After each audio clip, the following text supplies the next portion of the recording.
اللہ الرحمن الرحیم، السلام علیکم ورحمۃ اللہ وبرکاتہ۔ مغرب کے وقت یہ دعا پڑھیں۔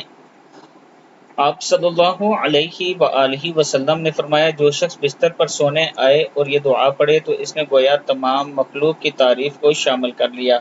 مغرب کے وقت بھی پڑھیں اور عشاء کے بعد بھی پڑھیں۔ مغرب کے ٹائم اپنے چھوٹے بچوں کو یہ دعا پڑھا دیا کریں کہ اگر وہ جلدی سو بھی جائیں تو اللہ تعالیٰ ان کی یہ دعا قبول فرمائے۔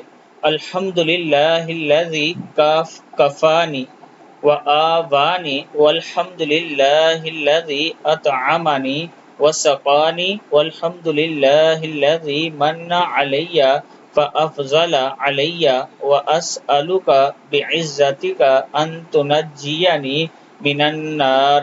صدق اللہ العظیم۔